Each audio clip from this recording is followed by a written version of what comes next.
हरिणी माझे हरिले चित्त भार वित्त विसरले, आता कैसी जाऊ घरानो हे बरा लौकिक.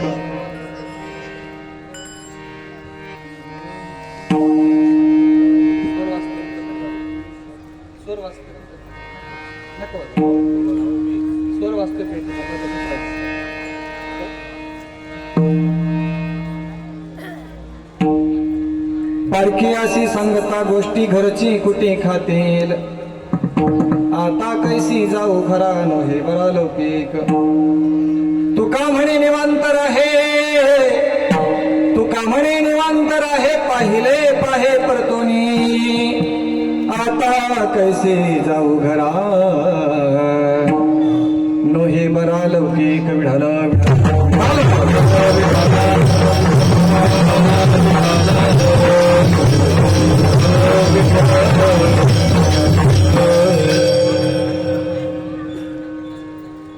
सचितानंद रूपाय विश्वोत्पत्त्याद हेतवे, तापत्रय विनाशाय श्रीकृष्णाय वयं नमः. माझी वाणी तुझे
देवकी परमानंदं कृष्णं वंदे जगद्गुरुं.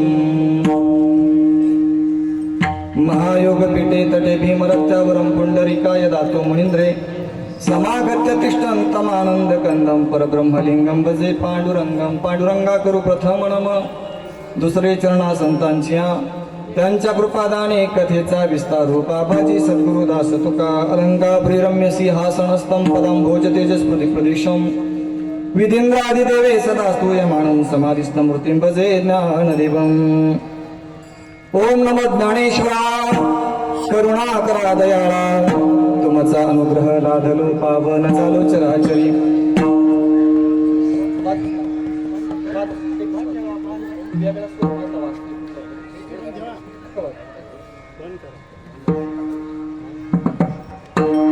ओम नमो ज्ञानेश्वरा करुणाकरा दयाळा, तुमचा अनुग्रह लादलो पावन झालो चराचरी. मी कला कुसरी काहीच नेने बोलतो वचने अति भाविका, तुमचा अनुग्रह लादलो पावन झालो चराचरी. एका जनार्दनी तुमचा दास त्याची आस पुरवावी, तुमचा अनुग्रह लादलो पावन झालो चराचरी. नमो सद्गुरु तुकया ज्ञानदीपा, नमो सद्गुरु सच्चिदानंद रूपा, नमो सद्गुरु भक्त कल्याण मूर्ती, नमो सद्गुरु भास्करा पूर्ण कीर्ती. लोकाभिरामं रणरंगधीरं राजीवनेत्रं रघुवंशाथं कारुण्यरूपं करुणाकरन्तं श्रीरामचंद्रं शरणं प्रपद्ये माझा प्राण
वेगम जितेंद्रियं बुद्धिमतां वरिष्ठं वातात्मजमानयोथ मुख्यं श्रीरामदूतं शरणं प्रपद्ये कैलासराणा शिवचंद्रमौळी फणींद्रमाथ मुकुटे जळाळे कारुण्य सिंधू भवदुःखहरी तुझवीन शंभो मज कोण तारी तुझवीन शंभो मज कोण तारी तुझवीन शंभो मज कोण तारी.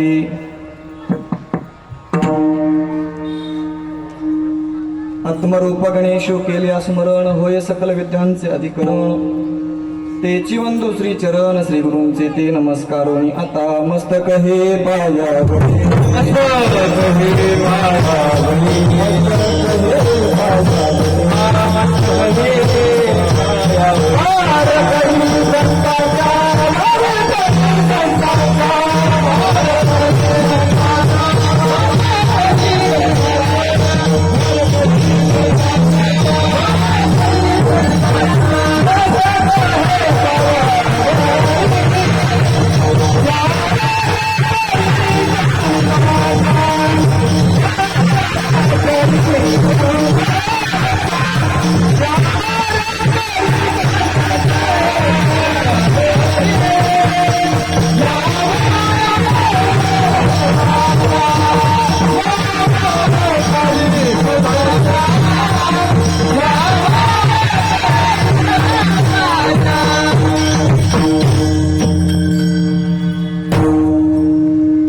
हरिने माझे हरले चित्त भार वित्त विसरले आता कैसी जाऊ घरानो हे बरा लौकिक. प्रस्तुत प्राप्त प्रसंगी आजच्या गोड संकीर्तन सेवेकरता निवडलेली गवळण श्रीमंत तुकोबरायांची 4 चरणाची कालापर प्रकरणातील गोडेयसीच्या ठिकाणीच ही गवळण निवडलेली आहे. या गवळणीच्या माध्यमातून तुकोबऱ्या सांगतात की भगवान कृष्ण परमात्म्याचं दर्शन त्या अधिकार संपन्न गवळणीला झालेलं आहे आणि म्हणून भगवान कृष्ण परमात्म्याचं दर्शन झाल्याच्यामुळे त्या गवळणीच्या जीवनामध्ये जी अवस्था निर्माण झाली त्या अवस्थेचं वर्णन या गवळणीच्या माध्यमातून तुकोबरा आपल्या पुढे ठेवतात.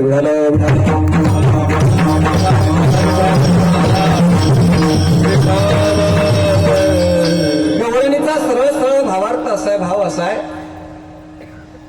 तुकोबरे म्हणतात की भगवान परमात्म्याचं दर्शन त्या अधिकार संपन्न गवळणीला झाल्यामुळे भगवान परमात्म्यानं त्या गवळणीच्या चित्ताचं हरण केलं आणि चित्ताचं हरण केल्यामुळे, चित्ताची चोरी केल्यामुळे त्या गवळणीच्या जीवनामध्ये जो काही वित्ताधिकांचा भार होता त्या ठिकाणी ती गवळण विसरलेली आहे.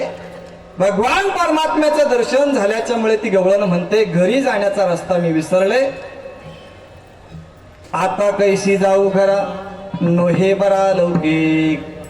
आणि म्हणून परमार्थिक जीवनामध्ये आलेला अनुभव जर लोकांना आपण सांगत सुटलो तर लोक आपल्याला नावं ठेवतील. आणि म्हणून तुकोबरे म्हणतात, तू निवांत राहा, ज्या परमात्म्याचं तुला दर्शन झाले ते पुन्हा पुन्हा दर्शन घेऊन निवांत त्या भगवंताचं ध्यान कर, असा गवळणीचा सरळ सरळ भावार्थ.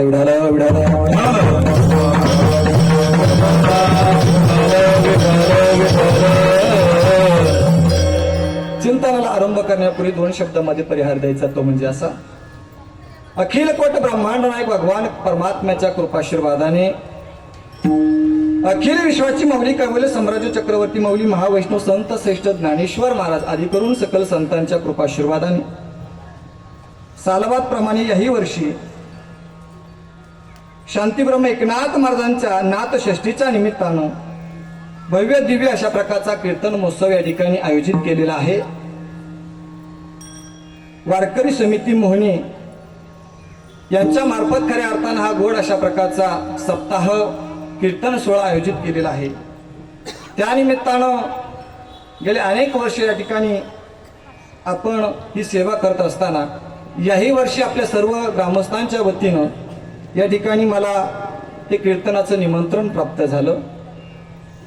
ज्यांच्या माध्यमातून खऱ्या अर्थानं या ठिकाणी सेवा करण्याचा योग प्राप्त झाला ते माझे परमार्थिक स्नेही आणि माझे ज्येष्ठ गुरुबंधू.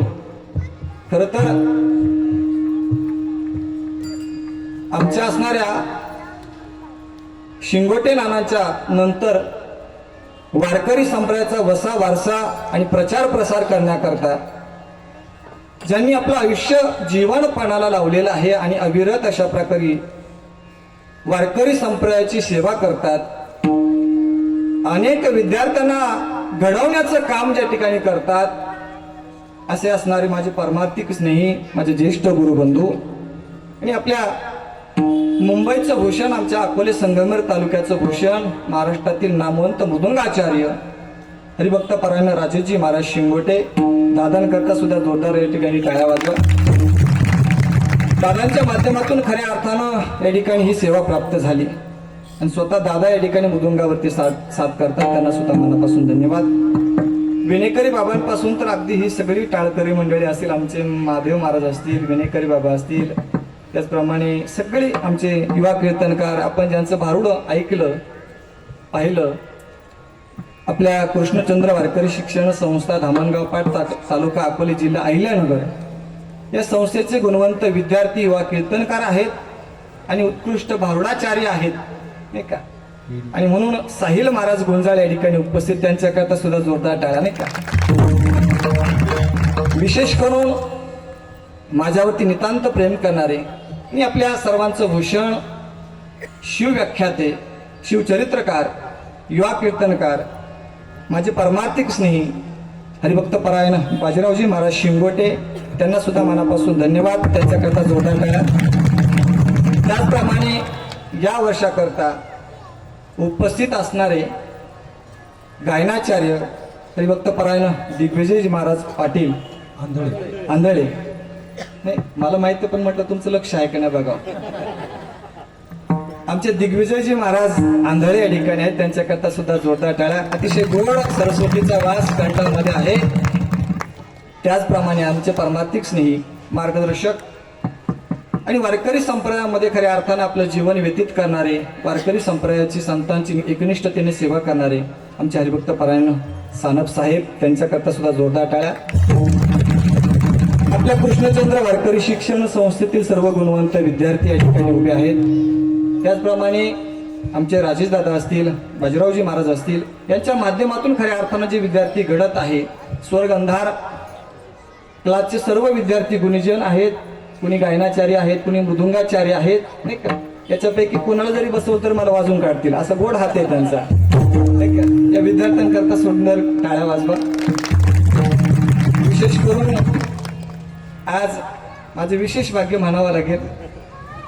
अगदी लहानपणापासून ज्यांच्याकडे पाहत आम्ही परमार्थ त्या ठिकाणी करत शिकलो, किंबहुना आमच्यावरती नितांत प्रेम करणारे, आपल्या भागाचं भूषण, आपल्या परिसराचं भूषण आणि माझ्यावरती नितांत प्रेम करणारे हरिभक्त परायण गुरुवर्य तुकारामजी महाराज गायकर, त्यांच्याकरता सुद्धा जोरदार बघा.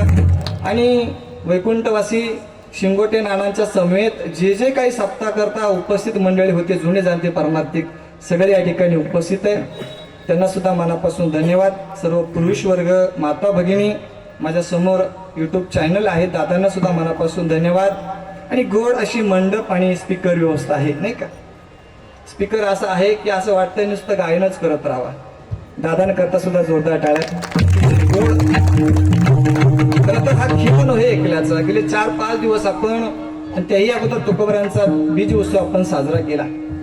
या सप्ताहामध्ये खऱ्या अर्थानं तन मन धनाच्या माध्यमातून अनेकांनी योगदान दिलेलं आहे. तुकोबरा म्हणतात, करता आलं तर नेहमी चांगलं करावं. तुका म्हणे सत्य कर्मा व्हावे साह्य. ज्या ठिकाणी सत्कर्म घडतंय, ज्या ठिकाणी नामचिंतन घडतंय, काहीतरी चांगलं काम त्या ठिकाणी घडतंय ना, तिथं माणसानं आपल्या कष्टातून कमवले जे काही धन आहे, संपत्ती, त्याच्याला थोडासा भाग दिला पाहिजे, नाही का.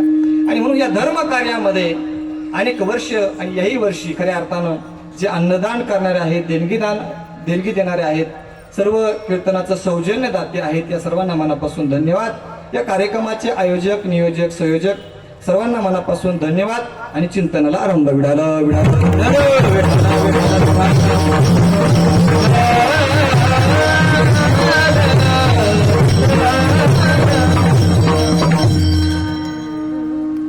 हरिने माझे हरिले चित्त, भार वित्त विसरले, आता कैसी जाऊ घरा नोहे परालौकिक.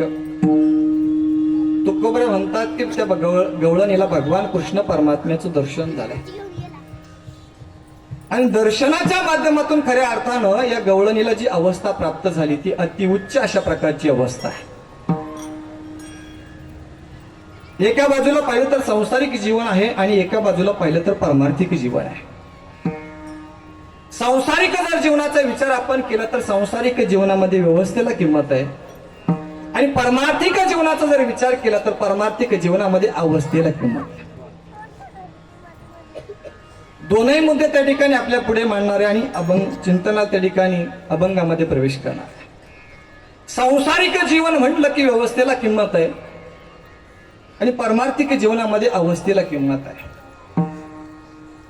सांसारिक जीवनामध्ये जर व्यवस्था मागे पुढे झाली तर संसार व्यवस्थित होऊ शकत नाही.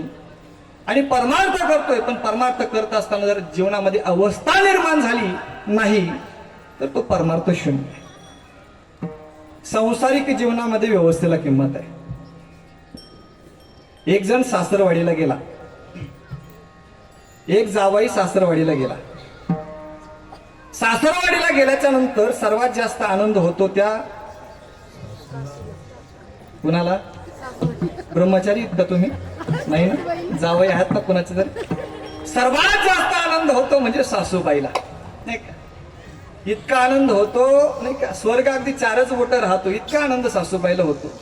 खरं तर महिला मंडळी, मला माहित आहे, आमच्या जुन्या आजी सांगायच्या की बाई माणसाला 3 गोष्टी फार आवडतात. 1 गाईचं शेण फार आवडतं, 2 दुधावरची साय फार आवडते, आणि 3 जावई खूप आवडतो, आवडतो.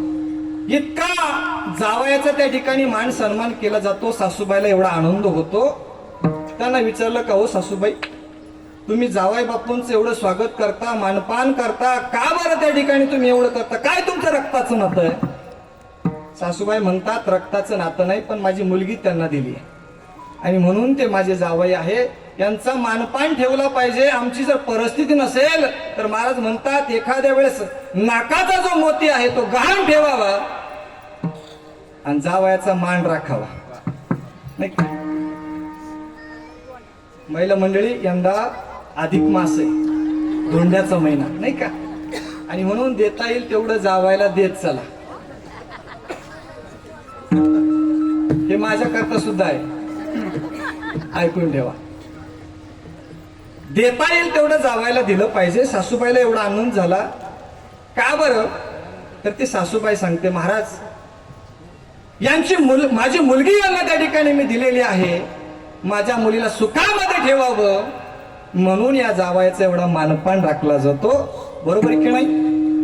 थोडीशी जर व्यवस्था मागे पुढे झाली तर माझ्या मुलीकडे लक्ष देणार नाही, नाही का? माझ्या मुलीचं त्या ठिकाणी सुखामध्ये ठेवणार नाही. म्हणून मी या जावाई बापूंचा मान सन्मान राखते.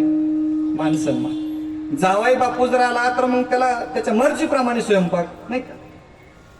जावाई जर सोमवारवाला असेल तर त्याला पुरणपोळी, आणि रविवारवाला असेल तर काहीतरी. बरोबर की नाही? ज्याचा जसा संप्रदाय त्या पद्धतीने त्याचा पाहुणचार. सांसारिक जीवनामध्ये व्यवस्थेला किंमत आहे आणि परमार्थिक जीवनामध्ये अवस्थेला किंमत आहे.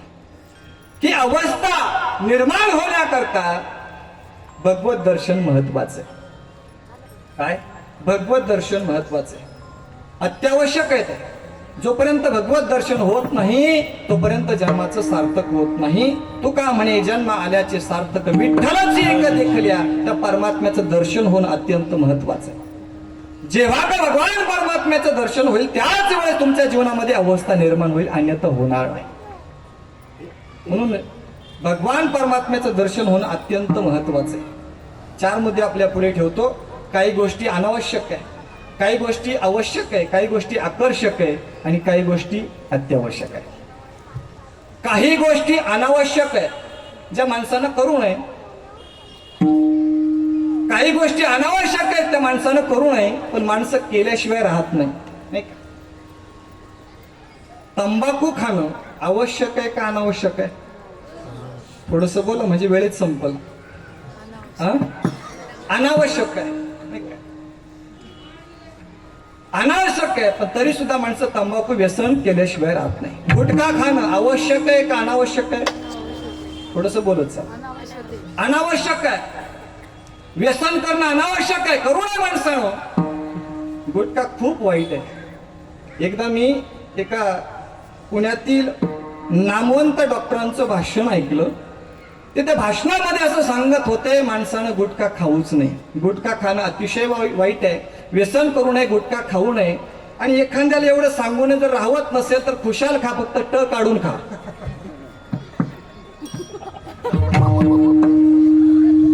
ज्यांना कळालं त्यांना धन्यवाद, ज्यांना नाही कळालं त्यांनी महाप्रसाद घेऊन जा. काय खायचा गुटखा तेवढा खा, पण ट काढून खा. व्यसन करणं अनावश्यक आहे, पण माणसं केल्याशिवाय राहत नाही दादा. काही गोष्टी आवश्यक आहे. आपण जिल्हा परिषद प्राथमिक शाळेमध्ये शिकलो, अन्न वस्त्र निवारा या 3 गोष्टी आवश्यक आहे. मानवी जीवन जगत असताना या 3 मूलभूत गरजा माणसाच्या त्या ठिकाणी आहेत आणि म्हणून या आवश्यक आहे. काही गोष्टी आकर्षक आहे, काही गोष्टी आकर्षक दिसतात पण त्या खऱ्या नसतात. एका घरी असं गेलो, उपवास होता आणि त्या माऊलीनं ताटामध्ये खिचडी वाढली. त्यांना म्हटलं, ताई लांबचा प्रवास करून आलोय, खिचडीत मला थोडासा त्रास होतो, काही फळं असेल तर द्या. कारण आमचा स्वभाव आहे राजीव दादा, जेवढं फुकट तेवढं पौष्टिक. काही फळं वगैरे असतील तर ते द्या. ते म्हणे महाराज होते पण मुलांनी खाऊन घेतले, आता खिचडीचे याच्यावरती मला भागवावं लागेल. माझं सहज लक्ष गेलं शोकेशकडं. त्याच्यामध्ये सफरचंद होते, द्राक्षे होते, वेगवेगळे फळं होते. म्हटलं ताई तुम्ही माळकरी खुशाल खोटं बोलता. तुम्ही म्हणता फळं नाही, शोकेशमध्ये बघा ना किती फळं आहेत टोपलीमध्ये ठेवलेले. ते म्हणे महाराज ते फळं फक्त पाहायचे, खायचे नाही. दिसायला आकर्षक आहे पण आतमध्ये काय आहे? माती आहे, शेण आहे. काही गोष्टी आकर्षक असतात पण त्या खऱ्या नसतात आणि काही गोष्टी अत्यावश्यक आहेत. किती किती महत्वाच्या. एक छोटीशी गोष्ट सांगतो. तुम्ही लग्नाला गेलेत का?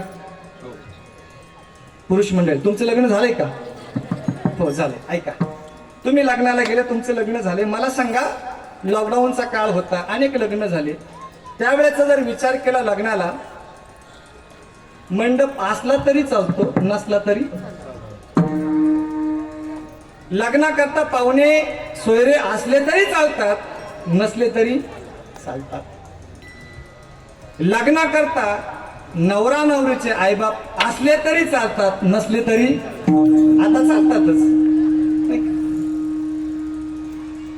या सगळ्या गोष्टी असल्या तरी चालतात, नसल्या तरी चालतात. तसं नवरा नवरी असले तरी चालतात, नसले तरी चालतात. बरोबर का? नाही. बाकीच्या गोष्टी असल्या तरी चालतात, नसल्या तरी चालतात. पण जोपर्यंत नवरा आणि नवरी बोलल्यावरती चढत नाही तोपर्यंत लग्न पार पडत नाही. बरोबर की नाही?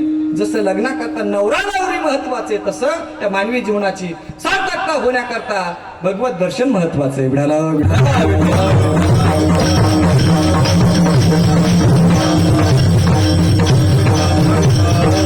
अशा अधिकार संपन्न असणाऱ्या गवळीला भगवान परमात्म्याचं दर्शन झालं. महाराज म्हणतात, पाहिला पाहिला नंदाचा नंदन, पाहिला पाहिला नंदाचा नंदन, पाहिला पाहिला नंदाचा नंदन, पाहिला पाहिला नंदाचा नंदन,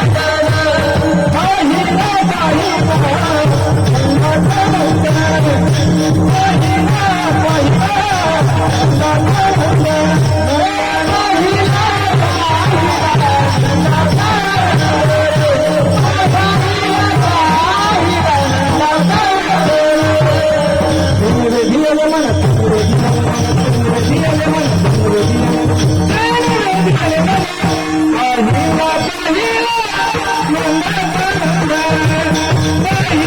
पाहिला नंदाचा नंदन,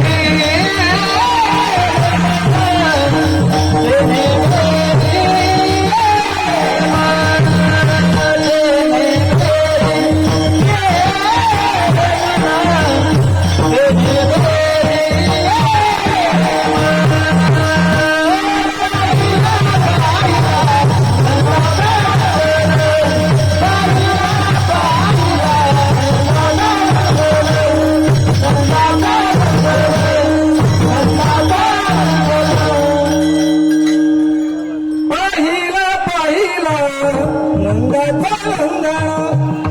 असं भगवान कृष्ण परमात्मा त्या गोपिकेनं पाहिलं, गवळणीनं पाहिला. पाहिल्याच्या नंतर ती गवळण समाधी अवस्थेला प्राप्त झाली. कारण या जगतामध्ये सर्वात सुंदर जर काय असेल तर तो आहे भगवान परमात्मा. भगवान परमात्मा सुंदर आहे कारण हे जगात इतकं सुंदर आहे. बरोबर की नाही? परमपूज्य डोंगरेजी महाराज असं म्हणतात, हे जगात इतकं सुंदर आहे, हे जगत इतकं सुंदर आहे, मग या जगताला बनवणारा परमात्मा किती सुंदर असेल, किती सुंदर असेल. नाम तुम्हारा तारणहारा, नाम तुम्हारा तारणहारा, कब तेरा दर्शन होगा, जिसकी रचना इतनी सुंदर, वो कितना सुंदर होगा, वो कितना सुंदर होगा. हे जगत इतकं सुंदर आहे. किती सुंदर आहे बघा. सगळी माणसं आली, सगळे वारकरी, माता पुरुष सगळे आलेत. मी छोटासा प्रश्न विचारतो आपल्याला. या ठिकाणी बसलेली सगळी माणसं दिसायला वेगवेगळी आहेत का भिन्न भिन्न आहेत? हो, कोणतंही म्हणा, एकच होतंय. हा, वेगवेगळे आहेत, भिन्न भिन्न आहेत, एकासारखा एक नाही. जरी सेम टू सेम दिसायला असले तरी त्यांच्यामध्ये थोडासा बदलच असतो. मग मला सांगा, भगवंतानं ही सगळी जर माणसं एकसारखी बनवली असती तर काय करावं लागलं असतो? प्रत्येकाच्या गळ्यामध्ये number plate, MS17 Shrirampur Akole Ahilyanagar MH4 12 Pune. हा नंबर प्लेटचा खर्च वाचवणारा कोण आहे तर तो भगवान परमात्मा. हे विश्व कुणाच्या सत्तेमुळे चालतं तर भगवान परमात्म्याच्या सत्तेमुळे चालतं. काही माणसं म्हणतात महाराज देव आम्हाला दिसत नाही, हे विश्व देव धर्म आम्ही मानत नाही, त्या विश्वाला चालवणारा कुणी धनी नाही, कुणी मालक नाही. जर तो असता तर आम्हाला दिसला असता नाही का. हे विश्व त्याच्या सत्तेनं चालत नाही, हे असंच चाललंय म्हणे. आता मला सांगा, एक जणाचं घड्याळ बंद पडलं आणि तो घड्याळ घेऊन घड्याळ रिपेअरिंगच्या दुकानामध्ये गेला. त्याने घड्याळ असं काढलं आणि त्या दुकानदार दादाच्या टेबलावरती ठेवलं. दादा, हे घड्याळ बंद पडलंय, याला जरा नीट करा, ठीक करा. ऐका, लक्षपूर्वक ऐका. हे घड्याळ जरा बंद पडलं, याला जरा ठीक करा, नीट करा, याला दुरुस्त करा. त्या दुकानदाराने ते घड्याळ हातामध्ये घेतलं, खोललं. खोलल्याच्या नंतर त्या घड्याळामध्ये एक मेलेला किडा सापडला, छोटासा मेलेला किडा सापडला. त्या दुकानदाराने असं बाहेर पडला. तेवढ्यात हे जे गिराईक होतं ते म्हटलं, ठीक आहे, आता माझ्या लक्षात आलं घड्याळ का बंद पडलंय. दुकानदार दादाने विचारलं, सांगा बरं का बंद पडलंय. तो घड्याळाचा मालक म्हटला, माझ्या लक्षामध्ये आलंय की या घड्याळाचा ड्रायव्हर मेलाय. आता घड्याळ कुणामुळे चालतं हे मूर्खाला कळत नाही, तेव्हा हे जे विश्व आहे कुणाच्या सत्तेमुळे चालतं त्या मूर्खांना कसं कळतं. या सत्तेने वेदासी बोलणे, तुझ्यासी मारणे, तुझ्यासी साधने, तुझ्या या सत्तेने वेदासी बोलणे,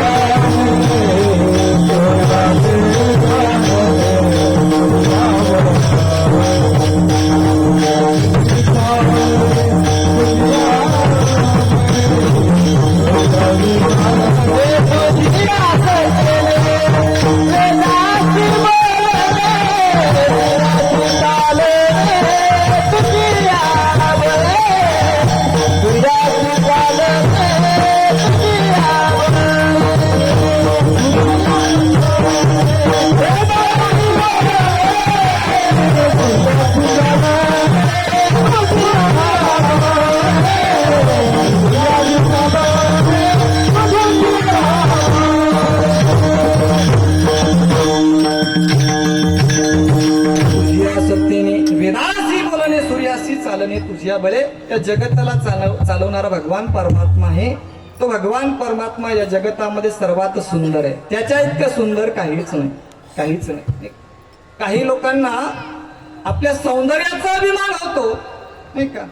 काही माणसं इकडून आले तिकडून आले, घराच्या बाहेर पडायचं, घरातून जरी आले तरी आरशासमोर उभं राहतात, इकडून कंगवा फिरव तिकडून कंगवा फिरव.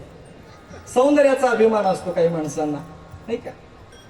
पण या जगतामध्ये जर सर्वात सुंदर काय असेल तर तो भगवान परमात्मा. राजस सुकुमार मदनाचा पुतळा, राजस सुकुमार मदनाचा पुतळा, राजस सुकुमार मदनाचा पुतळा, राजस सुकुमार मदनाचा पुतळा.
राजस सुकुमार मदनाचा पुतळा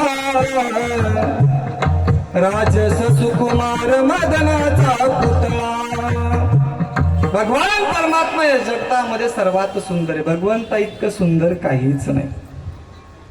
किती सुंदर.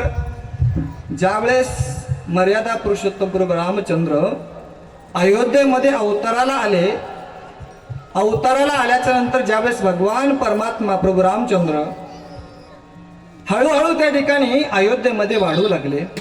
अयोध्येमध्ये एक नवल घडलं. काय नवल घडलं? अनेक साधू संत ते अयोध्येमध्ये भिक्षा मागण्याकरता येऊ लागले. जिकडं बघावं तिकडं साधूच साधू, जिकडं बघावे तिकडे महात्मेच महात्मे भिक्षा मागण्याच्या निमित्तानं यशोदा असणाऱ्या कौसल्या मातेच्या द्वारामध्ये भिक्षा मागण्याकरता येऊ लागले. एक दिवस तिकडे बघा,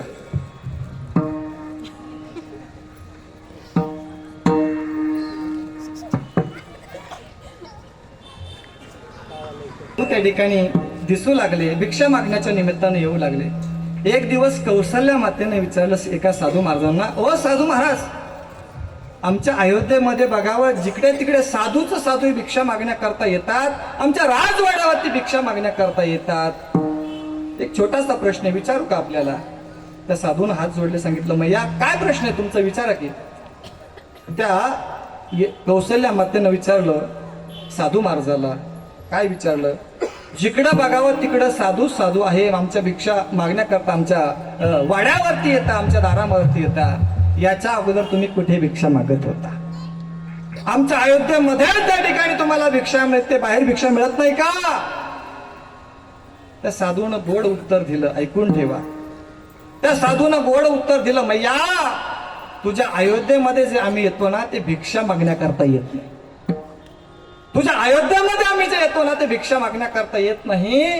तुझ्या दारामध्ये जे उभं राहतो ना ते भिक्षा मागण्याकरता उभं राहत नाही. ज्या वेळेस तुझा प्रभू रामचंद्र गुडघ्यावरती रांगण्याचा प्रयत्न करतो, रांगता रांगता राजवाड्याच्या भिंतीला धरून त्या ठिकाणी हात लावून टेका धरून चालण्याचा प्रयत्न करतो ना, डोळ्यामध्ये अश्रू येतात. आम्हाला समाधी लागते माता, मैया आम्हाला समाधी लागते. मनामध्ये असा भाव निर्माण होतो, उगच दाढी जटा वाढून साधू होण्यापेक्षा तुझ्या राजवाड्याच्या भिंतीचे दगड जरी झालो असतो ना, आमचं जीवन कृतार्थ झालं असतं. एवढा भगवान परमात्मा सुंदर, एवढा भगवान परमात्मा सुंदर आहे. लक्ष्मण भैया आणि प्रभू रामचंद्र मिथिला नगरीमध्ये आले. प्रभूचं दर्शन घेण्याकरता प्रभू रामचंद्राचं लक्ष्मण भैयाचं दर्शन घेण्याकरता सगळे मिथिला नगरीतील सगळे भाविक त्या ठिकाणी रस्त्यावरती आले होते. त्याच मिथिला नगरीमध्ये एक नवीन मुलगी सून म्हणून नांदण्याकरता आली होती. सून म्हणून नांदण्याकरता आली होती. तिला सुद्धा वाटलं की आपण सुद्धा प्रभूचं दर्शन घ्यावं, आणि म्हणून त्या सूनबाईनं सासूची परवानगी घ्यायला जवळ गेली आणि विचारलं, ओ सासूबाई, अहो आपल्या नगरीमध्ये साक्षात मर्यादा पुरुषोत्तम प्रभू रामचंद्र लक्ष्मण भैया आले, संपूर्ण मिथिला नगरी त्यांचं स्वागत करते, त्यांचं दर्शन घेते, मला सुद्धा वाटतं यांचं दर्शन घ्यावं. आता सुनबाईने असं विचारल्याच्या नंतर सासूबाई परवानगी देत होती का? जुन्या काळच्या महिला, हा, पूर्वीची सासू म्हणजे घरचा मुख्यमंत्रीच ना. तिनं सांगितलं अजिबात नाही, तू आताच नवीन आहे नाही का, तू सून म्हणून नांदण्याकरता आली, अजिबात तू घराच्या बाहेर पडायचं नाही. पूर्वीची सासू फार कडक नाही का. पूर्वीचे सासूने जर सुनेवरचा डोक्यावरचा पदर खांद्यावरती जरी पाहिला तरी 42 कुळांचा उद्धार करत होते. उद्धार काय हरिपाठ म्हणून नव्हती करत, बरोबर ना, नाही का. आणि पूर्वीच्या काळामध्ये महिला मंडळी, पूर्वीच्या काळामध्ये डोक्यावरती पदर घेण्याची पद्धत होती का नव्हती? आता राहू द्या, पूर्वीची पद्धत होती. सासूबाईने सांगितलं अजिबात घराच्या बाहेर यायचं नाही. सुनबाई मात्र प्रभूचं चिंतन करत होते. सगळी मिथिला दर्शन घेईल, पण मी मात्र अभागी, मला दर्शन होणार नाही. काहीतरी केलं पाहिजे, प्रभूचं दर्शन मला भेटलं पाहिजे. आणि म्हणून सासूबाई दर्शनाकरता निघून गेली.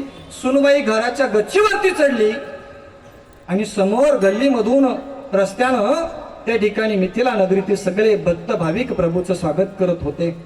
जसं लक्ष्मण भैया आणि प्रभू रामचंद्राला त्या ठिकाणी असणाऱ्या त्या सुनबाईनं पाहिल्याबरोबर त्या सुनबाईला समाधी लागली. समाधी इतका सुंदर भगवान परमात्मा प्रभू रामचंद्राला पाहिल्याच्या नंतर, प्रभूचं ते रूप पाहिल्याच्या नंतर त्या सुनबाईला समाधी लागली. तशीच त्या ठिकाणी हात जोडून उभी होती, समाधी अवस्थेला प्राप्त झाली. बराच वेळ झाला तशीच्या तशीच उभी आहे. तेवढ्यामध्ये तिची सासूबाई आली, घरामध्ये पाहते तर घरामध्ये सुनबाई नाही. आणि म्हणून घरामध्ये सुनबाई नाही, इकडं तिकडं पाहू लागली आणि घराच्या गच्चीवरती गेली. कुठे गेली? घराच्या गच्चीवरती गेली आणि तिनं पाहिलं सुनबाई इथे उभी आहे. सुनबाई इथं उभी आहे आणि एवढंच नाही, तिच्या डोक्यावरचा पदर खांद्यावरती आलाय. तेवढ्यामध्ये ती सासूबाई जवळ गेली आणि नाना प्रकारची बोलणी करू लागली, शिव्या देऊ लागली. मूर्ख आहेस का? पागल आहेस का? वेडी आहेस का? खुशाल तू गच्चीवरती आली आणि या ठिकाणी तू उभी राहिली, तुझ्या डोक्यावरचा पदर खाली आलाय, खांद्यावरती आलाय. पण सून मात्र तल्लीन झाली होती, भगवंताच्या चिंतनामध्ये, दर्शनामध्ये तल्लीन झाली होती, समाधी अवस्थेला प्राप्त झाली होती. कानावरती शब्द आले पण ऐकू गेले नाही. शेवटी सासूबाईच तिला राहवलं नाही, त्या सुनबाईच्या दंडाला असं घट्ट पकडलं आणि असं गदगद हलवलं. आणि मग त्यावेळेस ती सुनबाई शुद्धीवरती आली. आणि मग सुनबाईने विचारलं, का हो सासूबाई, काही चुकलं का माझं? आता सासूबाईच तिनं सांगितलं, मूर्ख आहेस तू, पागल आहेस, वेडी आहे. तुला सांगितलं होतं घराच्या बाहेर पडायचं नाही, तू गच्चीवरती येऊन उभी आहेस. आणि एवढंच नाही, तुझ्या डोक्यावरचा पदर खाली आलाय, खांद्यावरती आलाय. तुला लाज कशी वाटत नाही? असं म्हटल्याच्या नंतर सुनबाईच्या डोळ्यामध्ये अश्रू आले. क्षमा करा, चुकलं माझं. सासूबाई म्हणते, अगं तुझ्या डोक्यावरचा पदर खांद्यावरती आलाय आणि तुला अशा अवस्थेमध्ये जर गावातील लोकांनी पाहिलं तर लोक काय म्हणतील, नावं ठेवतील ना तुला. त्यावेळेस त्या सुनबाईने हात जोडले, सासूबाई खरंच माझं चुकलं, पण एक गोष्ट बोलू का? बरोबर का नाही? एक गोष्ट बोलतो. ती सुनबाई म्हटली, सासूबाई नक्कीच माझं चुकलंय, पण ऐकून ठेवा, लोक तुमच्यासारखे मूर्ख कुठे आहे? ते प्रभू रामचंद्राला सोडून मला कशाला पाहतील? विढाला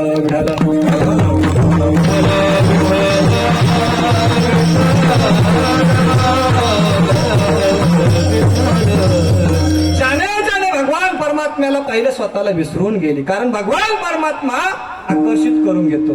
पहिली वेद लावी,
जीवे जळणी, पहिली वेद लावी, पहिली वेद लावी. ज्याने भगवान परमात्म्याला पाहिलं, वेड लागलं, त्यांना विसरून गेले, समाधी अवस्थेला प्राप्त झाले. एवढा भगवान परमात्मा सुंदर आहे. एक दिवस लक्ष्मी मातेला अहंकार झाला की या जगतामध्ये माझ्यासारखी सुंदर स्त्री नाही. समुद्र मंथनामधून 14 रत्न बाहेर आले. त्यातील पहिलं जे रत्न आहे ते म्हणजे लक्ष्मी. समुद्र मंथन कुणामध्ये झालं? देव आणि दानवांमध्ये. मेरू नावाचा पर्वत आहे, वासुकी नावाचा दोर साप म्हणून त्या ठिकाणी घेतलेला आहे आणि समुद्र मंथन झालं तो मेरू नावाचा पर्वत समुद्र मंथन करत असताना खाली जाऊ लागला. भगवान परमात्म्यानं विष्णू परमात्म्यानं कच्छ रूप घेतलं, खाली गेलं आणि पाठीवरती तो पर्वत धारण केला. 14 रत्न समुद्र मंथनातून बाहेर पडली. कोणते कोणते माहिती का? सांगू का? हा म्हणा नाही तर नाही म्हणा. सांगू? बरं ऐका. लक्ष्मी कौस्तुभ पारिजातक सुरा धन्वंतरी चंद्रमा गावका मधुदा सुरेश्वर गजो रंभादी देवांगना. बस एवढंच आता. नाही का? बाकीचे म्हणतील काल्याचं कीर्तन ठेवलं होतं, लग्न कुणाचं निघालं. 14 रत्न बाहेर पडले. त्यातील पहिलं रत्न आहे ती लक्ष्मी माता. लक्ष्मी माता प्रगट झाल्याबरोबर देव आणि दानव त्या ठिकाणी पाहू लागले, किती सुंदर आहे ही स्त्री. राक्षसांना वाटलं हिनं आपल्यालाच वरावं, देवतांना सुद्धा वाटलं हिनं आपल्यालाच वरावं. देवता सुद्धा अशा टाळकऱ्यासारखं लाईन धरून उभे होते. सगळ्यांना वाटत होतं येईल आणि माझ्याच गळ्यात हार घाली. तिनं वरमाला घेतली आणि पहिल्या देवाच्या समोर गेली, भगवान भोलेनाथाच्या समोर गेली. विचार करू लागली, काय शांत बाबा आहे. वरावं तर यालाच वरावं, याचीच पत्नी व्हावं, मनामध्ये असा विचार करत होती. पण दुसरा विचार आला, वरून शांत दिसतो पण आतून जरा वैतागलेलंच आहे. हा? भगवान शंकराला नाकारलं आणि जवळ ब्रह्मदेव होते. ब्रह्मदेवाच्या समोर गेली, ब्रह्मदेवाकडे पाहिलं, मनात विचार केलं यांना वरावं. पण मनामध्ये असा विचार आला, ब्रह्मदेवाचं काम आहे सकळ नाही का जीवाची उत्पत्ती करणं, जन्माला घालणं नाही का. हा सारखा त्या ठिकाणी प्रजा उत्पन्न करतो. शनिवारचा हाफ डे सुद्धा नाही, संडे सुद्धा नाही. घरात फरची पुसायला बाई, स्वयंपाकाला बाई, धुणं धुवायला बाई. माझं काय काम इथं? सगळ्या देवांकडे पाहिलं, इंद्र चंद्र महेंद्र सुंदर सुंदर देवता होत्या आणि सगळ्यांकडे पाहिलं. सगळ्यांना वाटत होतं लक्ष्मी मला मिळावी. पण लक्ष्मी मात्र अहंकार झाला की माझ्यासारखी या जगतामध्ये सुंदर स्त्री नाही. या देवतांच्या सभेमध्ये सुद्धा माझ्या इतकं सुंदर कुणीच नाही. आणि म्हणून लक्ष्मी मातेनं सहज एका कोपऱ्यामध्ये पाहिलं, कोणतरी पुरुष आहे माझ्याकडे पाठ करून उभा आहे नाही का. सगळ्या देवता टाळकऱ्यासारखं माझ्याकडे पाहतात, पण एक मात्र कोणीतरी पुरुष आहे तो कोपऱ्यामध्ये माझ्याकडे पाठ करून उभा आहे. कोण असावा हा? आणि म्हणून लक्ष्मी माता हातामध्ये वरमाला घेऊन गेली आणि त्या परमात्म्याच्या पुढे गेल्याच्या नंतर त्या परमात्म्याला पाहिल्याबरोबर क्षणाचा विलंब न करता भगवंताच्या गळ्यामध्ये हार घातला. हार घातल्याबरोबर पायाला स्पर्श केला, पायावरती नतमस्तक झाली आणि त्याची दासी झाली. दासी झाली. पाय लक्ष्मीच्या हाती, लक्ष्मीच्या हाती, लक्ष्मीच्या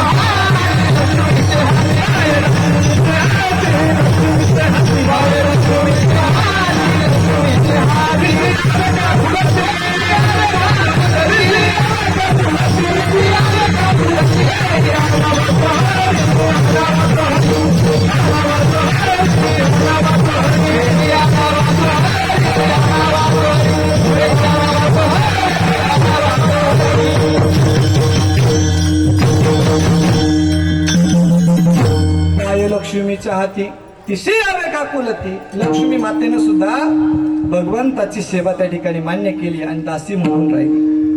मी नेहमी सांगत असतो, ज्याला श्रीमंत व्हायचं ना, सगळं जग पैशाच्या मागे पळते. बरोबर की नाही? पैसा, ज्याला श्रीमंत व्हायचंय त्याने पैशाच्या मागे पळू नका. कारण पैसा म्हणजे लक्ष्मी, पैसा म्हणजे धन, म्हणजे लक्ष्मीचं रूप आहे. ती लक्ष्मी भगवंताची दासी आहे. म्हणून तुम्ही लक्ष्मीच्या मागे लागू नका. लक्ष्मी कांत आपला करा, लक्ष्मी आपल्या घरी येईल. विडाला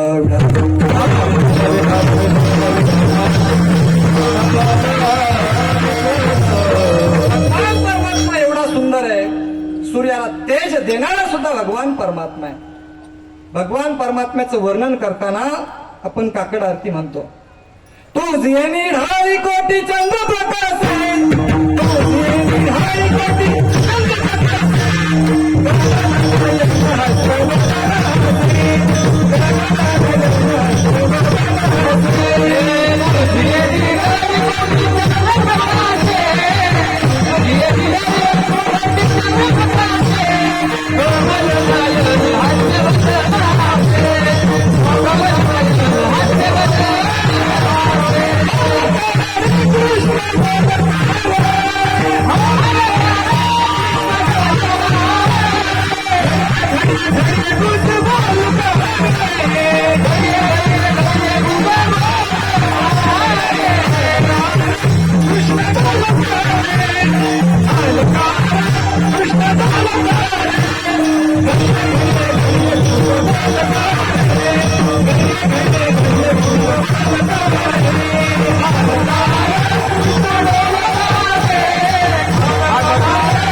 कोटी चंद्र प्रकाश, कमल नयन हास्य वदन हसे. या जगतामध्ये जर सुंदर काय असेल तर तो भगवान परमात्मा आहे. किती जरी वर्णन केलं तर आपल्यासारख्या कोणी यथार्थ अशा स्वरूपाचं वर्णन करता येणार नाही. भगवान परमात्म्याचं दर्शन त्या गवळीला झालं आणि झाल्याबरोबर भगवान परमात्म्याने त्या गवळीच्या चित्ताची चोरी केली अभंगाच्या पहिल्या चरणात.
हरिणे माझे हरिणे चित्त भार वित्त विसरले. तुकोबरे म्हणतात त्या अधिकार संपन्न गोपिकेला भगवान परमात्म्याचं दर्शन झाल्यामुळे ते भगवान परमात्म्यानं गोपिकेच्या चित्ताची चोरी केली. हरिणे माझे हरिले चित्त. गोपिकेच्या चित्ताची भगवान परमात्म्यानं चोरी का केली? भगवान परमात्मा कोणाच्याही चित्ताची चोरी करत नाही. जो भगवंताचा भक्त आहे, जो भगवंतावरती नितांत प्रेम करतो अशा भक्ताची भगवान परमात्मा चित्ताची चोरी करतो. चित्ताचा स्वभाव आहे दादा, चित्ताचा स्वभाव आहे, चित्त हे लवचिक असतं. सज्जनाचं जे चित्त आहे ते अतिशय मृदू आहे. मृदू स्वभाव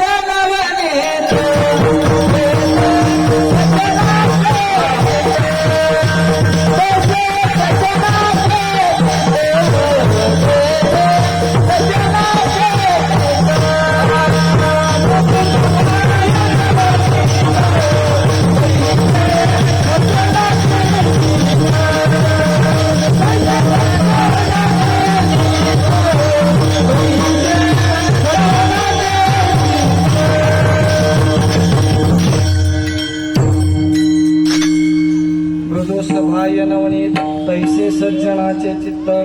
लोण्याचा स्वभाव आहे, मृदू म्हणजे मऊ, अतिशय लवचिक. तुम्ही लोण्याचा गोळा हातावरती घ्या आणि त्या लोण्याच्या गोळ्याला असं फक्त बोट लावा तरी खड्डा पडतो की नाही? एवढं ते लवचिक आहे, मृदू आहे, मऊ आहे. तसं भगवान परमात्म्याच्या भक्ताचं चित्त हे मृदू आहे. मृदू सभाय नवनीत तैसे सज्जनाचे चित्त. भक्ताच्या सज्जनाच्या चित्ताची चोरी भगवान परमात्मा करतो. चित्त चोरी येले नंदाच्या नंदने तुका म्हणे निगंध तुझे. भगवान परमात्म्यानं गोपिकेच्या चित्ताची चोरी केली. पारमार्थिक जीवन जगत असताना चित्त अत्यंत महत्वाचे. आपण कीर्तन ऐकतो पण चित्ताने ऐकलं पाहिजे, लक्षपूर्वक ऐकलं पाहिजे. एक त्रिपुटी आपल्या पुढे म्हणतो, संसार चांगला व्हावा असं जर वाटत असेल तर संसारामध्ये संसार चांगला होण्याकरता वित्त म्हणजे पैसा पाहिजे. शरीर स्वस्थ व्यवस्थित राहावं असं जर वाटत असेल तर शरीरामध्ये पित्त पाहिजे. परमार्थ चांगला व्हावा असं जर वाटत असेल तर परमार्थाकरता एकचित्त असलं पाहिजे. काय असलं पाहिजे? एकचित्त असलं पाहिजे. संसार चांगला व्हावा असं जर वाटत असेल तर जवळ काय पाहिजे? पैसा पाहिजे. कारण आपल्याकडे धन संपत्ती पैसा असेल तर लोक आपल्याला किंमत देतील, अन्यथा देणार नाही. तुकोबरे म्हणतात, धनवंता लागी सर्व मान्यता आहे जगी. धनवान पुरुषाला, संपत्तीवान पुरुषाला समाजामध्ये मान सन्मान मिळतो, गरीबाला मिळत नाही दादा. संसारामध्ये मान सन्मान मिळवायचा असेल, संसार चांगला व्हावा असं जर वाटत असेल तर जवळ पैसा पाहिजे. पण ऐका, पैसा कमवावा कसा आहे संत महात्म्यांनी आम्हाला शिकवलं. जोडोनिया धन उत्तम व्यवहारे उदास विचारे वेच करी. धन कमवा, संपत्ती कमवा, संतांनी सांगितलंय, पण कसं कमवा? जोडोनिया धन, उत्तम प्रकारचा व्यवहार करा आणि त्या संपत्तीचा उत्तम अशा प्रकारचा वापर करा. सत्कर्मी त्या ठिकाणी लावली पाहिजे ती संपत्ती. संसार चांगला व्हावा असं जर वाटत असेल तर वित्त पाहिजे, पैसा पाहिजे. शरीर स्वस्थ व्यवस्थित राहावं असं जर वाटत असेल तर पित्त पाहिजे. शरीरामध्ये काय पाहिजे? पित्त पाहिजे. आता जे लोकांना पित्त होतंय ते नाही बरं. आणि परमार्थ व्यवस्थित व्हावा असं जर वाटत असेल तर परमार्थ करताना त्या परमार्थाच्या ठिकाणी चित्त असलं पाहिजे. एक मावशी कीर्तनामध्ये बसली होती आणि सारखा असा वर हात करायची, झटका मारायची. आता मला राहवलंच नाही, थोडासा आघाव बाबा आहे, लहान पण आघाव जरा थोडासा. मी विचारलं, का हो आजी? विठ्ठल विठ्ठल म्हटलं भजन करा की तुम्ही हात वर करत नाही. आणि कधी कधी राहून राहून असं सारखं असं हात वरती करून झटका देतात. काय चाललंय तुमचं? ती म्हणे, महाराज रागू नका, तुमचं कीर्तन म्हणून मी लांबून आले नाही का. म्हटलं मग सारखं हाताला झटका देतात. हाताला झटका देत नाही म्हणे, घाई गडबडीमध्ये तुमच्या कीर्तनाला यायचं म्हणून कडी लावली, कुलूप लावलंय, पण झटका द्यायचं विसरले नाही का. बसली कीर्तनामध्ये झटका देते घरातल्या कुलपाला. तुकोबरे म्हणतात, जवळ जर चित्त नसेल तर प्रेतामध्ये त्याच्यामध्ये काही बदल नाही. जवळ नाही चित्त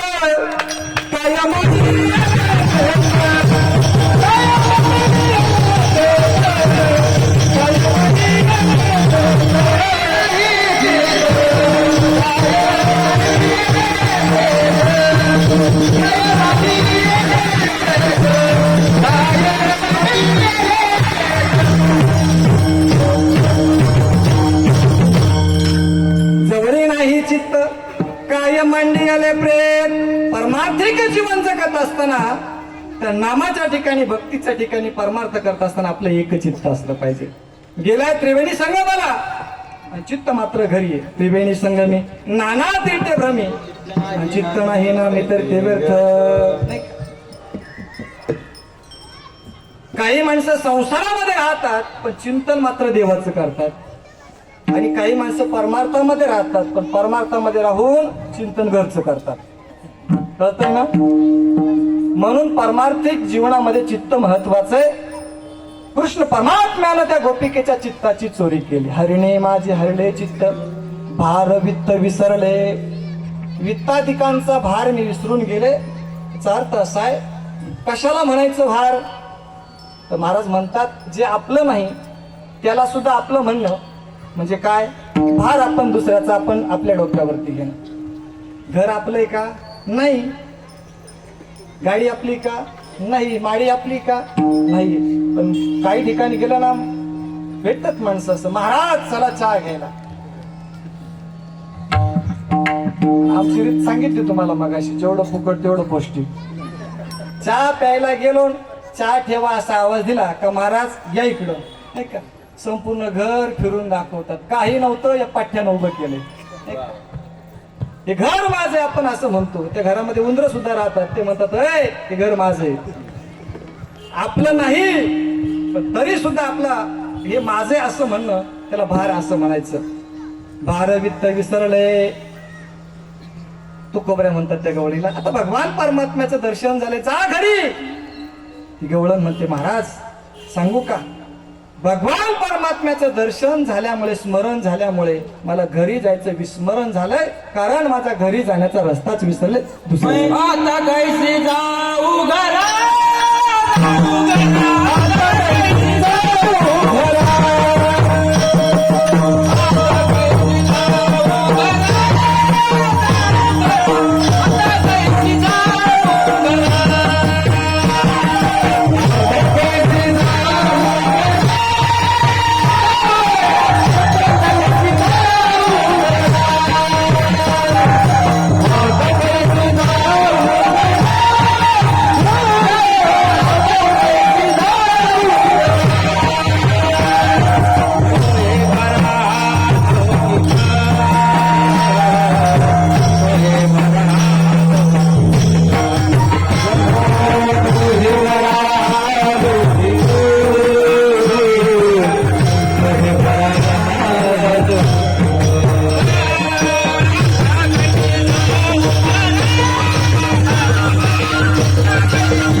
जाऊ घरा.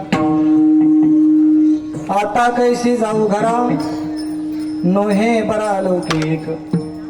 ती गवळण म्हणते आता खऱ्या अर्थानं पारमार्थिक धन मला प्राप्त झालंय, आता मला घरी जाण्याची इच्छा नाही. हमारो धन राधा श्री राधा श्री राधा, हमारो धन राधा श्री राधा श्री राधा, परम धन राधा राधा राधा श्री राधा, हमारो धन राधा श्री राधा श्री राधा. किशोरी कुछ ऐसा इंतजाम हो जाए, किशोरी कुछ ऐसा इंतजाम हो जाए, राधा राधा नाम रोजा रे सुधांत राधा राधा राधा राधा नाम रोजा किशोरी खुशी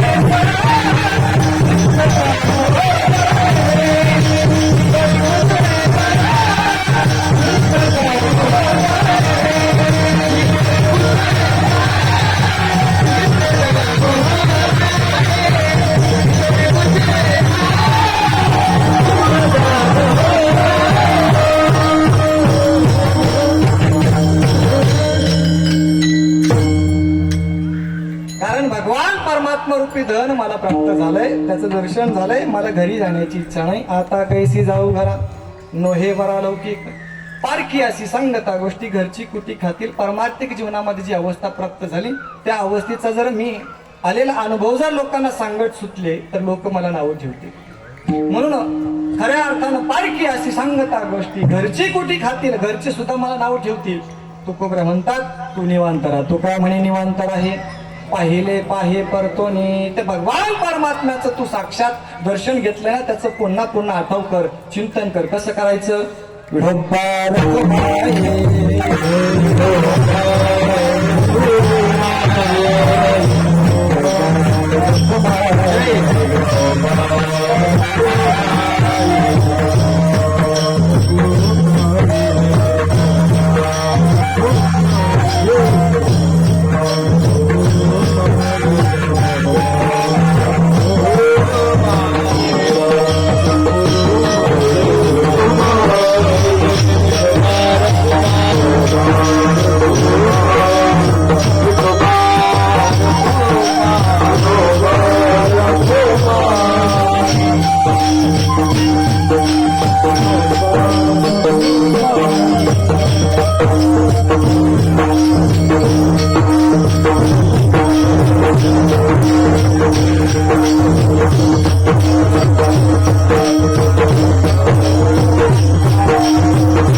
चित्त भार वित्त विसरले आता कैसी जाऊ घरा नोहे बरा लौकिक.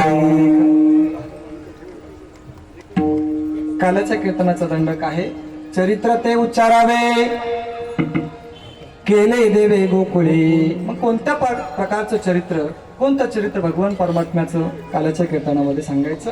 भगवान परमात्म्याचे चरित्र अतिशय दिव्य आहे. 3 प्रकारचे चरित्र आहे, 3 ठिकाणचे चरित्र आहे. परंतु कोणत्या चरित्राचा उच्चार करायचा? ये दशे चरित्र केले नारायणे रांगता गोधने राखीत आहे. गायी त्या ठिकाणी चारताना रांगताना जे त्या ठिकाणी भगवान परमात्म्याचं जे चरित्र झालं केलं त्या चरित्राचं वर्णन उच्चार त्या ठिकाणी कालाच्या कीर्तनामध्ये करायचा वारकरी संप्रदायाचा दंड काय. ऐकून ठेवा, चरित्र कुणाचं सांगावं याला सुद्धा अत्यंत महत्व आहे दादा. सामान्य जीवाचं चरित्र होत नसतं. ऐकून ठेवा, चरित्र होत असतं. चरित्र होत असतं साधू संतांचं, चरित्र होत असतं भगवंताचं, आणि चरित्र होत असतं महापुरुषांचं. चरित्र गायलं जातं म्हणजे तुकोबरांचं.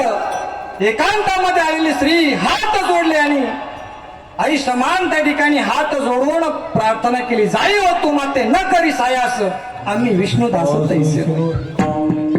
ज्यांचं चरित्र निष्कलंक आहे अशा निष्कलंक चरित्राचं त्या ठिकाणी वर्णन केलं जातं. नमो ज्ञानेश्वरा निष्कलंका जयाची गीतेची वाचिता टीका ज्ञान होय लोका अति भाविका ग्रंथार्थिया. कीर्तनामध्ये चरित्र गावं साधू संतांचं, कीर्तनामध्ये चरित्र गावं महापुरुषांचं.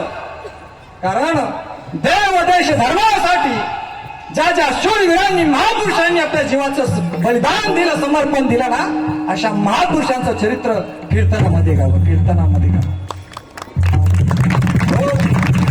ऐकून ठेवा, कीर्तनामध्ये चरित्र गाण्याकरता ऐकून ठेवा, चरित्र कुणाचंही होत नसतं दादा.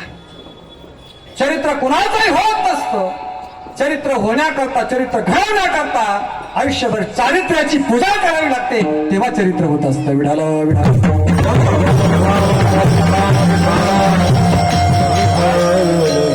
आणि म्हणून भगवान परमात्म्याचं चरित्र अतिशय दिव्य आहे.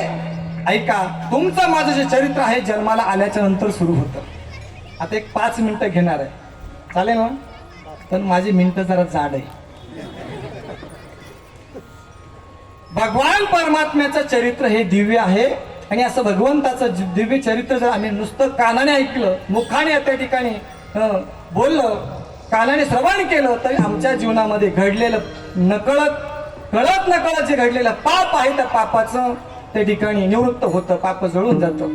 असं भगवान परमात्म्याचं चरित्र हे दिव्य आहे. भगवान परमात्म्याचं चरित्र हे जन्माला येण्याच्या अगोदर पासून सुरू झालं. भगवान परमात्म्याचं चरित्र हे अवताराला येण्याच्या पासून सुरू झालं. रडू द्या बाळाला, रडू द्या, मोकळं रडू द्या. ऐका, भगवान परमात्म्याचं चरित्र हे मथुरेमध्ये सुद्धा झालं. आपल्या त्या चरित्राचा विचार करायचा नाही. आपण डायरेक्ट गोकुळामध्ये प्रवेश करणार आहे. गोकुळामध्ये भगवान परमात्म्याचं प्रागट्य झालं आणि गोकुळामध्ये त्या ठिकाणी भगवंताचं स्वागत सुरू झालं.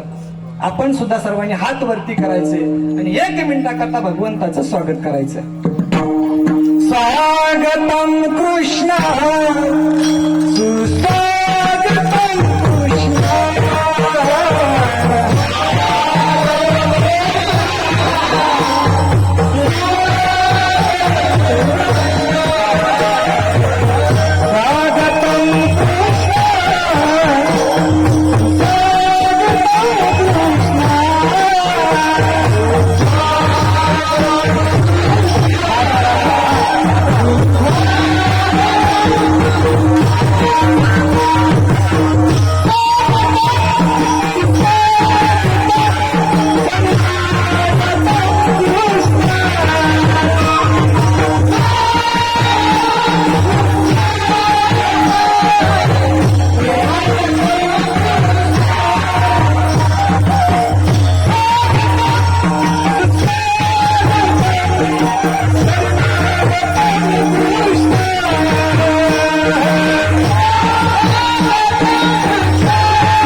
परमात्म्याचं प्रागट्य गोकुळामध्ये झालं आणि गोकुळामध्ये प्रागट्य झाल्याच्या नंतर गोपाळवासियांनी आनंद उत्सव साजरा केला. गुढिया तोरणे तर ती कथा गाती गाणे बाळकृष्ण नंदा घरी आनंदल्या नरनारी. भगवान परमात्म्याचं प्रागट्य झालं, आनंद झाला, पण कंसाला मात्र दुःख झालं. त्याने एक मावशी पाठवली मारण्याकरता. काय नाव तिचं? पुतना. सुंदर मेकअप केला, सुंदर शृंगार केला आणि नंद बाबाच्या वाड्यावरती आली. भगवान कृष्ण परमात्म्याला जवळ घेतलं. कथा भाग सर्वांना माहित आहे. भगवान कृष्ण परमात्म्याला त्या ठिकाणी जवळ घेतलं, स्तनपान करू लागली, विष पाजू लागली. भगवान परमात्म्याने सांगितलं दूध पाजण्याकरता आली होती, पण प्रयोग मात्र विषयाचा. भगवान परमात्म्याने डोळे झाकले. भगवान कृष्ण परमात्म्यानं भोलेनाथांचं ध्यान केलं. भोलेनाथ, मी दूध पिण्याकरता आलोय, विष पिण्याकरता नाही. हे दूध तुम्ही प्या. भगवान परमात्म्याचा स्पर्श त्या पुतणीला झाला. होती राक्षसीन, पण भगवान परमात्म्याचा स्पर्श झाल्यामुळे तुला सुद्धा मुक्ती मिळाली. तू आसनकादिकाचे निमाने सायुज्य सौरसोदितला पुतणे जय विषाच्या निस्तनपणे मारू आले. पुतना ठार केली, काग बगरिठा मारली बाळपणी, अवघी दैत्य खाणे बुडविले. राक्षसांचा नाही नाट केला, संहार केला आणि भगवान परमात्मा आता रंगू लागले. तळवे तळहात तळहात गीत तळवे तळहात तळहात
रंगू लागले. यशोदा माता एक दिवस स्तनपान करत होती, पदराचं आड घेतलं होतं आणि कन्हैयानं यशोदा मातेला प्रश्न विचारला. काय विचारला? प्रश्न विचारला. कन्हैयानं आपल्या सख्या आईला यशोदा मातेला प्रश्न विचारला, आई खरंच सांग, तुझं प्रेम कुणावर जास्त आहे? महिला मंडळी, मी जर आपल्याला विचारलं तुमचं प्रेम सर्वात जास्त कुणावरती, काय उत्तर द्याल? लेकरावर. बरोबर ना? आईचं सर्वात जास्त प्रेम तिच्या लेकरावरती. यशोदा मैया म्हणते, अरे कन्हैया, हा काय प्रश्न आहे का? आईचं सर्वात जास्त प्रेम तिच्या लेकरावरती असतं. भगवान कृष्ण परमात्मा म्हटले, मानामध्ये हिची परीक्षा घेतली पाहिजे. आणि म्हणून स्तनपान करत असताना चुलीवरती, माठामध्ये, त्या ठिकाणी डेऱ्यामध्ये, मडक्यामध्ये दूध तापत होतं.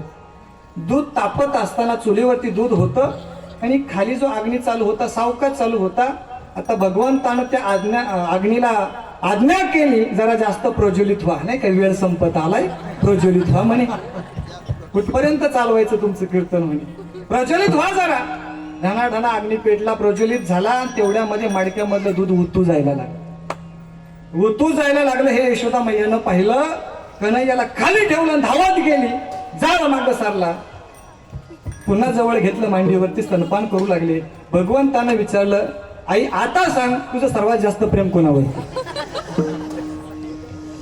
ज्यानं आईची परीक्षा घेतली तो आपली सुद्धा परीक्षा घेणार. चतुरा तो शिरोमणी, गुण लावण्याची खाणी, कुठ सकळा म्हणी, धन्य तोची विठोबा. भगवान परमात्मा आता मोठे झालेले आहेत. गोकुळामध्ये प्रवेश केला, गोपाळांना एकत्र केलं आणि प्रश्न केला, हे गोपाळा हो, आपल्या गोकुळामध्ये एवढं दैदूत तूप लोणी असताना तुमच्या तब्येती जर पाहिल्या ना आजच्या कीर्तनकारासारख्या म्हणे, काही पैलवान नाही का, तब्येत एवढी पण बोलतो पाट्याच्या पाट्या म्हणे.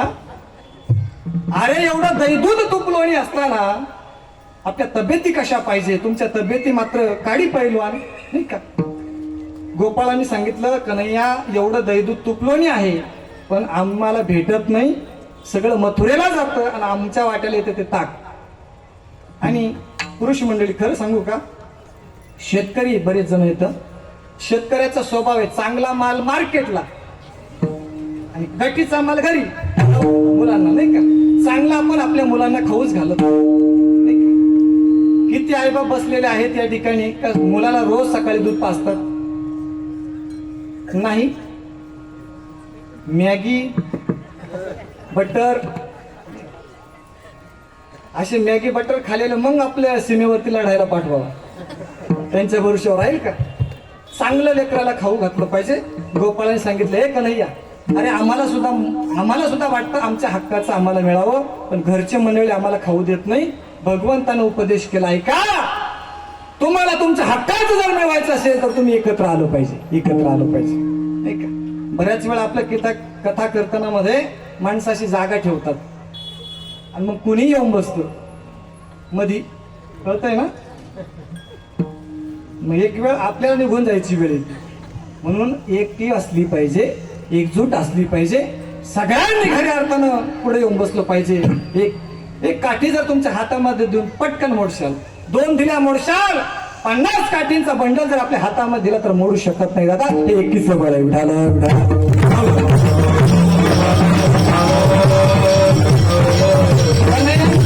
कन्हैया म्हणतात, तुम्हाला पोटभर खायचं ना, मग काळजी करू नका, माझ्या मागे या.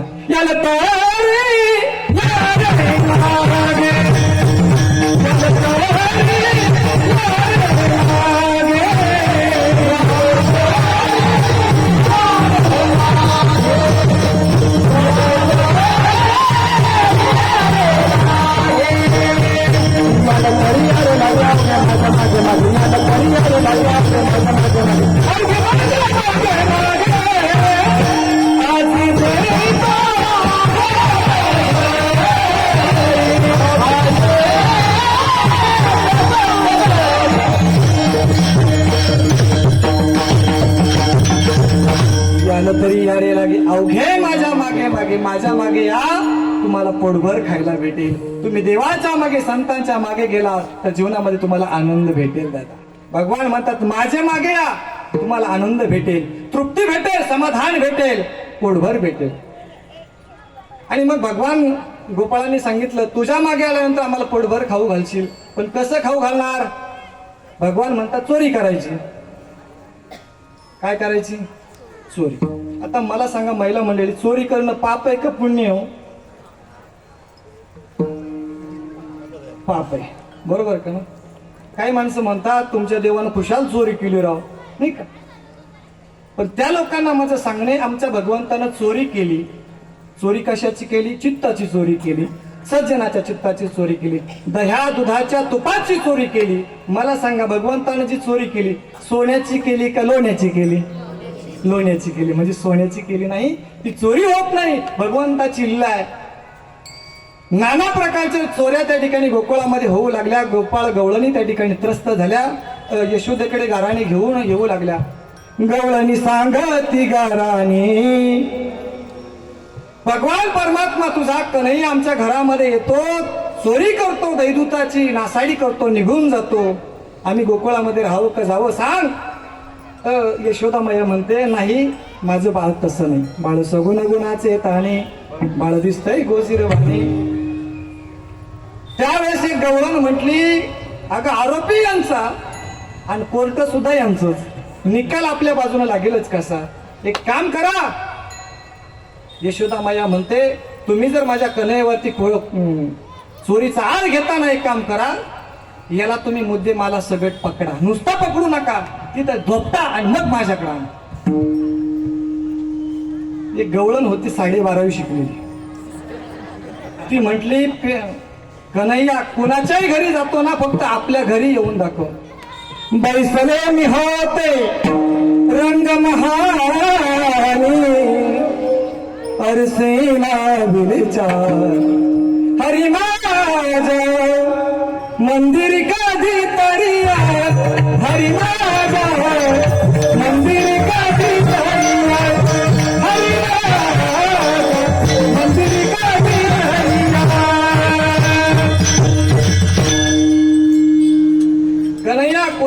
घरी जातो ना फक्त माझ्या घरी येऊन दाखव. कन्हैयानं पेंद्याकडे पाहिलं, पेंद्याईचा घर नंबर टिपून घे. पेंद्या हुशार असतो, 2026चा पेंद्या. त्याने सांगितलं, ए कन्हैया, आता घर नंबर टिपायची वेळ आहे का? तिचा व्हॉट्सअप नंबर माझ्याकडे. सख्या सासूशी सासऱ्याशी बोलत नाही मी, पण 1000 किलोमीटर असणाऱ्या मैत्रिणीला फोन करते, मेसेज करते, गुड मॉर्निंग गुड नाईट. सासूशी बोलत नाही मी. नाही का? त्या गवळीने सांगितलं, ठीक आहे, तुझ्या घरी येणार. कन्हैया असं म्हटल्याच्या नंतर गवळण म्हटली, फक्त तुम्ही येऊनच दाखवा, तुम्हाला पकडतेस. ती गवळण घरी गेली, रात्रभर जागली, पण कन्हैया मात्र गेले नाही. कन्हैया गेले पहाटे 4 वाजता. 4 वाजता गेले, गोपाळांना घेऊन गेले, भरपूर दहीदूध तुपलोणी खाऊ घातलं, स्वतःही भरपूर खाल्लं, गोपाळांना घराच्या बाहेर काढलं आणि भगवंतानं दह्या दुधाचे डेरे घ्यावे, धपकन फोडावे, डेरे घ्यावे, धपकन फोडावे. तेवढ्यात गवळण जागी झाली आणि कन्हैयाला असं घट्ट पकडलं आणि कन्हैयाला बोलू लागली, कृष्णा पकडलं का नाही तुला? कन्हैया म्हणतात, तू भाग्यवान आहे. ऐका बरं का, या कथेतला भाव ऐका. कन्हैया म्हणतात, तू भाग्यवान आहे, एरवी मी कुणाच्याही हाताला सापडत नाही. योगी जपी दपी ध्यान करणारे, अनुष्ठान करणारे, 12-12 वर्ष अनुष्ठान करणारे योग्यांच्या जप्यांच्या मी ध्यानात सुद्धा येत नाही. योग्यांच्या ध्यानी ध्याताना तुळसी, पण तुझ्या मात्र हातामध्ये सापडलोय. ऐक ना, चूक झाली माझी, परत काय तुझ्या घरी येणार नाही, एकदा मला सोडून दे. आता ती गवळण तिनं सांगितलं, कन्हैया नाही, तुला मी आदल घडवल्याशिवाय, तुझी फजिती केल्याशिवाय सोडणार नाही. सकाळ झालेली आहे.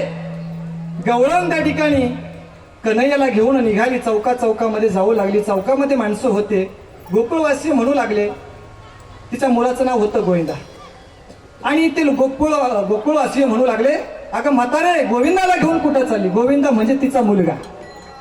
ती म्हातारी जरा वाडा होती, ती म्हटली, हा गोविंदा नाही, हा यशोदेचा कन्हैया आहे.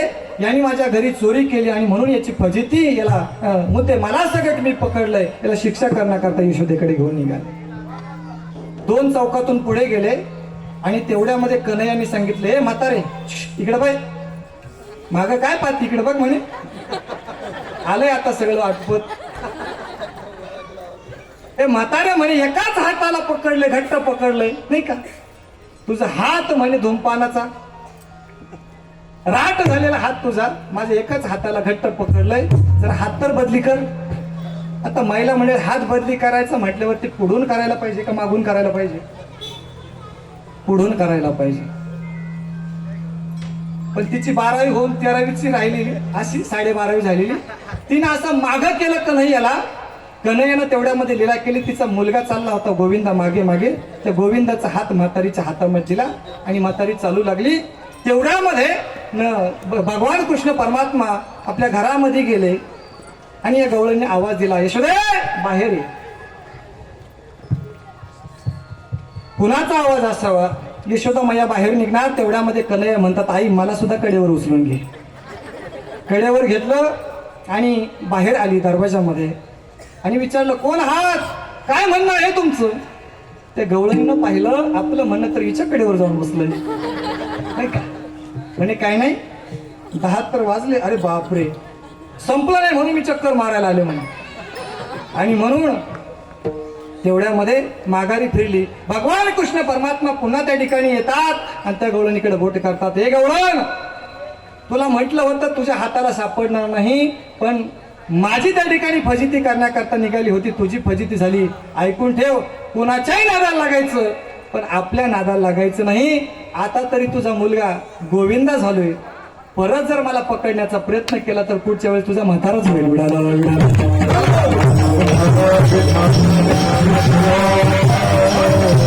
नाना प्रकारच्या खोड्या केल्या, ऐशा ऐकता घराणी, यशोदा नयनी आले पाणी. एका म्हातारीने सांगितलं, तुझा मुलगा खूपच खोडकर आहे, गणपती बाप्पाला नमस्कार. भगवंतानं गणपती बाप्पांचा मान राखला. 1 महिनाभर खोडी केली नाही आणि प्रचिती आली. यशोदा मैया म्हणते, कन्हैया आता तू मोठा झालास, तू अवतार जो घेतलाय ती धर्माची संस्थापना करण्याकरता, दुष्टांचा संहार करण्याकरता, सज्जनाचं रक्षण करण्याकरता. यदा यदा हि धर्मस्य ग्लानिर्भवति भारत अभ्युत्थानम धर्मस्य तदात्मानं सृजाम्यहं परित्राणाय साधूनां विनाशाय च दुष्कृतां धर्म संस्थापनार्थाय संभवामि युगे युगे. बरोबर आहे की नाही? याच्या करता तू जन्माला आलाय, अवताराला आलाय. गायी गो भक्ताचं पालन करण्याकरता जन्माला आलाय. तू आता गायी राखण्याकरता जायचं. गोपाळांना भगवंतांना आवाज दिला, उद्या आपल्याला गायी घेऊन जायचंय. गोपाळांच्या गाया आल्यात आणि भगवंताला त्या ठिकाणी यशोदा मायाने सुंदर स्नान घातलेलं आहे. मोर मुकुट त्या ठिकाणी पितांबर लावलेला आहे आणि भगवान परमात्मा सुद्धा आता गायी वळण्याकरता जाणार आहे. पण ऐका, आईचं सर्वात जास्त प्रेम तिच्या लेकरावरती आहे. कन्हैया आता गायी राखण्याकरता, गायी वळण्याकरता रानामध्ये जाणार आहे. यशोदेच्या डोळ्यामध्ये पाणी आलं. माझा कन्हैया आतापर्यंत कधी घराच्या बाहेर पडला नाही, आता वनामध्ये जाणार आहे. वनामध्ये जाणार आहे. यशोदेला दुःख झालं. यशोदेने हात जोडले गोपाळांना. जवळच खेळ जाऊ नका दूरी, सांभाळा मुरारी प्राण माझा, सांभाळा मुरारी प्राण माझा, सांभाळा मुरारी प्राण माझा. जवळ खेळा, माझ्या कन्हैयावरती राज आणू नका. तुम्ही गायांच्या वळत्या करा, माझ्या भगवंताला गायी वळायला लावू नका, त्याच्यावरती राज आणू नका. गोपाळ गायी घेऊन त्या ठिकाणी वनामध्ये जातात. वनामध्ये गेल्याच्या नंतर गायी त्या ठिकाणी चारण्याचं काम करतात. भगवंत त्या ठिकाणी आहेत. गोपाळ म्हणतात, कन्हैया गायी आता त्या ठिकाणी चरलेल्या आहेत, चरून शांत झालेला आहे. कळंबाच्या झाडाखाली त्या ठिकाणी निवांत विश्रांती करता. आपण रिकाम बसण्यात काय अर्थ आहे? आपण सुद्धा काहीतरी खेळ खेळला पाहिजे. आणि म्हणून भगवंतानं खेळ खेळायला सुरुवात केली. हमाम पोरा हमाम, हमाम पोरा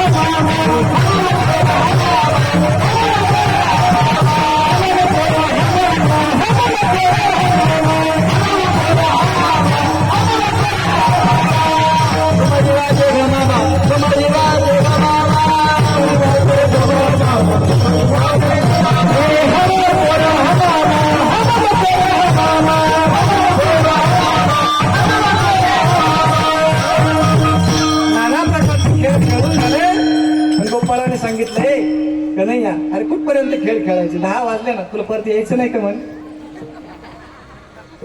कन्हैया म्हटलं ठीक आहे बाबा, यायचंय. आता आवरून घ्या. भगवंतानं सगळ्यांच्या शिदोऱ्या एकत्र केला, काला केला. सगळ्यांचा प्रसाद त्या ठिकाणी एकत्र करून लायांचा प्रसाद शिदोऱ्या एकत्र केला. प्रसाद बनवला, आपल्या हातावरती घेतला. तो प्रसाद गोपाळांच्या मुखामध्ये घातला.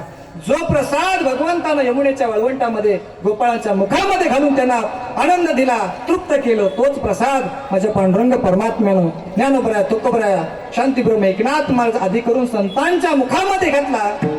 आणि तोच प्रसाद माझ्या ज्ञानोबरायांनी, तुकोबरायांनी घराघरापर्यंत, घरातल्या प्रत्येकाच्या माणसापर्यंत आणि प्रत्येकाच्या मुखामध्ये घातला. त्या ज्ञानोबरायांचं एकदा प्रेमाने भजन. ज्ञानेश्वर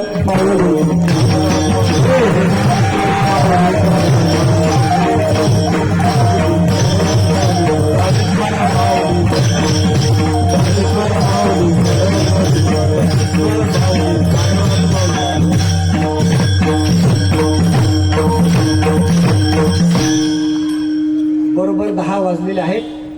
ठीक आहे, पुढे पण जायचं नाही, अलीकडं नाही, नाही का? पुढे गेलं तर चालेल, पण अलीकडे राहता कामा नाही, कारण कड बसायला नको.